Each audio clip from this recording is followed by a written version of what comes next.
Hello दोस्तों, नमस्कार। स्वागत है आपका हमारे YouTube channel Tejas the study point में। आज इस वीडियो के माध्यम से हम लोग जानेंगे कि किसी भी तत्व का वैलेंसी कैसे लिखते हैं, कैसे निकालते हैं और वैलेंसी निकालने के लिए सीखेंगे। अगर आप इस चैनल पर नए हैं तो हमारे चैनल को सब्सक्राइब करना ना भूलें, सब्सक्राइब करें। तो चलिए शुरू करते हैं कि किसी तत्व का वैलेंसी को कैसे लिख सकते हैं, किसी भी तत्व के वैलेंसी को कैसे ज्ञात किया जा सकता है। तो सबसे पहले आपको ये पता होना चाहिए कि परमाणु किसे कहते हैं। परमाणु क्या है? परमाणु बोले तो एटम। एटम किसको कहते हैं? सीधा जेन्युइन सा परिभाषा, इसका डेफिनेशन होता है कि वह सूक्ष्मतम कण जो रासायनिक अभिक्रिया में भाग नहीं लेता।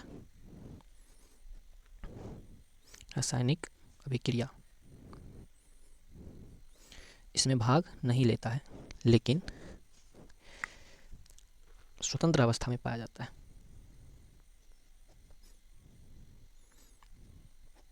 तो वह सूक्ष्मतम कण जो हमारा रासायनिक अभिक्रिया में भाग नहीं लेता है लेकिन स्वतंत्र अवस्था में पाया जाता है, वो हमारा परमाणु कहलाता है। ठीक है, ये तो परमाणु हो गई। बात करें अगर परमाणु को और थोड़ा सा तोड़ने का, तो हमें समझ में आता है कि परमाणु एटम भी जब एटम को जब तोड़ा गया, जब और उसके बारे में अध्ययन किया गया, तो पता चला कि एटम के भी तीन भाग होते हैं। एक होता है इलेक्ट्रॉन, प्रोटॉन, और तीसरा होता है न्यूट्रॉन। तो इलेक्ट्रॉन का ई, प्रोटॉन का पी, न्यूट्रॉन का एन, ये तीनों मिलकर हमारा परमाणु बनता है।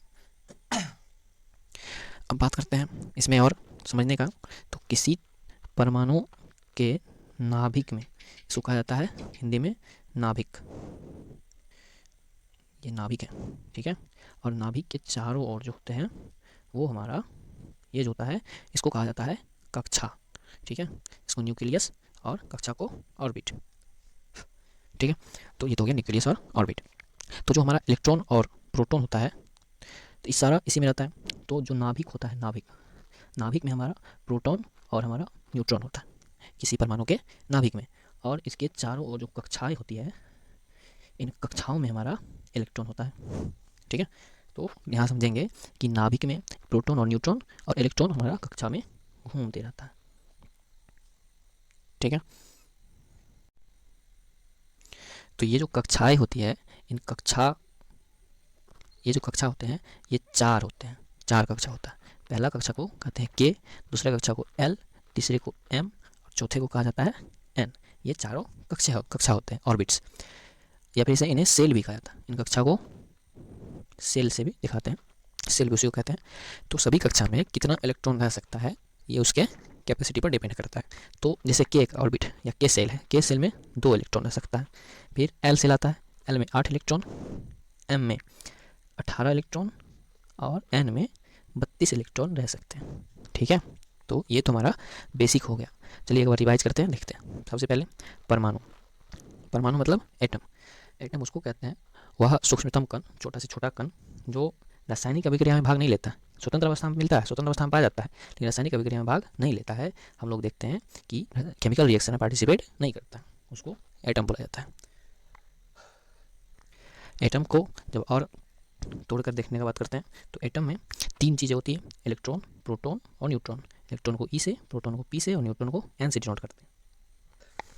परमाणु के अंदर जो नाभिक होता है, न्यूक्लियस होता है, उसमें प्रोटॉन और न्यूट्रॉन रहते हैं, और इलेक्ट्रॉन जो होता है वो हमारे कक्षाओं में घूमते रहता है, चक्कर लगाते रहता है। तो ये बात तो हो गई हमारा परमाणु का, कक्षा का, उसके ऑर्बिट के बारे में और न्यूक्लियस के बारे में।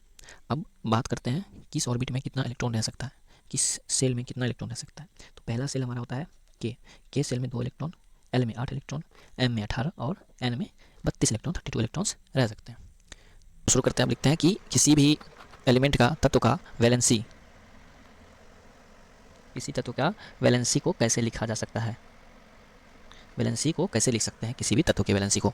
तो चलिए अब सीखते हैं कि वैलेंसी को हम कैसे लिख सकते हैं किसी तत्व के वैलेंसी को। ठीक है, ठीक है। तो सबसे पहले हमें ये समझना पड़ेगा कि सेल जो होते हैं हमारे, 4 सेल होते हैं, के एल एम एन। ठीक है, तो 4 सेल में किस सेल में कितना इलेक्ट्रॉन रह सकता है, ये बात हमको सबसे पहले याद रखना पड़ेगा। उससे पहले हम लोग समझते हैं कि वैलेंसी क्या है। वैलेंसी का सीधा सा मतलब होता है शेयरिंग से, शेयर से, साझा करना, कि कोई भी एलिमेंट, तत्व, कोई भी तत्व कितना इलेक्ट्रॉन को त्याग कर सकता है, दे सकता है किसी को, या कितना इलेक्ट्रॉन किसी से ले सकता है, ये चीज़ कहलाता है वैलेंसी। ठीक है, तो चलिए शुरू करते हैं, वैलेंसी समझते हैं। मान लीजिए हमारे पास कार्बन है, एक एलिमेंट है, एक तत्व है कार्बन। तो इसके लिए हमें सबसे पहले उसका 3-4 बातों को हमें ध्यान देना पड़ेगा। जैसे कार्बन अगर लिखा हुआ कि कार्बन का वैलेंसी लिखना है, तो सबसे पहले तो कार्बन का हमको संकेत पता होना चाहिए कि कार्बन का सिंबल क्या है। अगर संकेत पता है, फिर हमको इसका परमाणु संख्या कितना है ये पता होना चाहिए। और अगर परमाणु संख्या पता है, एक चीज़ और होना चाहिए कि उसके पास इलेक्ट्रॉन कितने हैं, ये कितने इलेक्ट्रॉन है ये पता होना चाहिए। तो सब आसान है, सब थोड़ा सा ध्यान देंगे तो समझ में आ जाएगा कि संकेत सिंबल किसको कहते हैं। तो कार्बन का सिंबल है C, और किसी भी तत्व का एलिमेंट का जितना परमाणु संख्या होता है उसके पास उतने ही इलेक्ट्रॉन होते हैं। तो जैसे कार्बन है, तो कार्बन याद नहीं है तो hydrogen, helium, lithium, beryllium, boron, carbon, तो 6 परमाणु संख्या इसका है 6। तो जाहिर सा बात है इसके पास इलेक्ट्रॉन कितने हो जाएंगे, ये भी 6 इलेक्ट्रॉन्स। तो अब चलते हैं इसका वैलेंसी निकालते हैं, कार्बन का वैलेंसी क्या हो सकता है। तो सबसे पहले हम क्या करेंगे समझने के लिए, ये हो गया कार्बन, ठीक है। इसके पहला कक्षा बनाएंगे। तो पहले कक्षा का नाम हो गया के। तो के का कैपेसिटी कितना है, के का कैपेसिटी है 2 इलेक्ट्रॉन रखने का। तो पहले कक्षा में कितना इलेक्ट्रॉन चला गया हमारा, 2 इलेक्ट्रॉन चला गया। तो हमारे पास 6 थे टोटल, उसमें से पहला कक्षा में हमारा चला गया 2 इलेक्ट्रॉन। तो अब कितने हमारे पास बच गए, 4 इलेक्ट्रॉन बचा हुआ है। तो फिर 4 इलेक्ट्रॉन को इसके दूसरे कक्षा में दूसरे सेल में डालना पड़ेगा। तो दूसरे सेल में हमारा चला गया 4 इलेक्ट्रॉन। तो के बाद आता है एल सेल में हमारा कितना इलेक्ट्रॉन, 4 इलेक्ट्रॉन। तो इसका विन्यास वैलेंसी जिसको कहते हैं, कार्बन का वैलेंसी हमको कितना आ गया 4। किसी भी तत्व का वैलेंसी वो होता है जो उसके आउटर सेल में जो संख्या आए, मतलब बाहरी सेल में किसी तत्व का जितना संख्या है वही उसका वैलेंसी है। तो इस तत्व के बाहरी सेल में, बाहर के सेल में 4 इलेक्ट्रॉन है, इसलिए उसका वैलेंसी कितना होगा 4। तो यहाँ पर ध्यान देंगे कि अगर किसी तत्व के बाहरी सेल में 1, 2, 3 या फिर 4, इन चारों संख्या में से कुछ रहेगा तो उसका वैलेंसी वही संख्या हो जाएगी।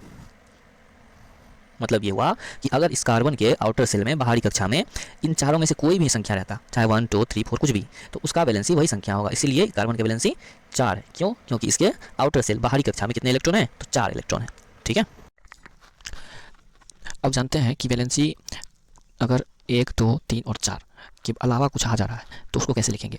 तो हम समझते हैं सबसे पहले कि आउटर ऑर्बिट में, आउटर सेल में जो हमारा इलेक्ट्रॉन आ रहा था वो अगर 1 से 4 के बीच में है तो उसका वैलेंसी तो वही संख्या होगा, ये तो हम लोग समझ चुके हैं। अब देखते हैं कि आउटर सेल में अगर हमको 5, 6, 7 या 8 इलेक्ट्रॉन आ रहा है आउटर सेल में, ध्यान रखेंगे अगर किसी एलिमेंट के आउटर सेल में हमको 5, 6, 7, 8 इसमें से कोई एक संख्या आ रहा है तो उसको हम क्या करेंगे, उसको 8 में से हमको सब्ट्रैक्ट करना पड़ेगा, 8 में से घटाएंगे। जैसे बात करेंगे नियॉन का, तो नियॉन का एटॉमिक नंबर है 10, तो परमाणु संख्या इसका 10 है, तो इसके पास इलेक्ट्रॉन भी कितना 10। तो हम क्या करेंगे, तो इसके जब लिखेंगे तो पहले कक्षा में 2 इलेक्ट्रॉन का कैपेसिटी होता है तो 2 इलेक्ट्रॉन डाल देंगे। दूसरी कक्षा में हमारे पास बचा कितना इलेक्ट्रॉन, 8 इलेक्ट्रॉन, तो दूसरी कक्षा में हम कितना इलेक्ट्रॉन डाल दिए हैं, 8 इलेक्ट्रॉन डाल दिए। अब हमारा ये वैलेंसी 8 नहीं हो गया। इसका वैलेंसी निकालने के लिए, क्योंकि ये 5, 6, 7, 8 में से एक संख्या है 8, तो इसको हमको क्या करना पड़ेगा, 8 में से उस संख्या को घटाना पड़ेगा, घटाएंगे। तो यहाँ पे आउटर कक्षा में, बाहरी कक्षा में हमको 8 इलेक्ट्रॉन था, इसलिए 8 में से उसको घटाएंगे तो हमारा बच जाएगा 0। इसका मतलब हुआ नियॉन जो है वो हमारा, उसका वैलेंसी कितना हो रहा है, 0 हो रहा है। अब इसके बाहरी कक्षा में कितना इलेक्ट्रॉन, 0 इलेक्ट्रॉन। इसका मतलब ये एक हैप्पी फैमिली बना चुका है, एक खुशी परिवार बना चुका है, और ना ये अब किसी को इलेक्ट्रॉन देगा ना ही किसी से इलेक्ट्रॉन लेगा, इसलिए यह एक निष्क्रिय गैस हो जाता है, ठीक है, जिसका वैलेंसी 0 होता है।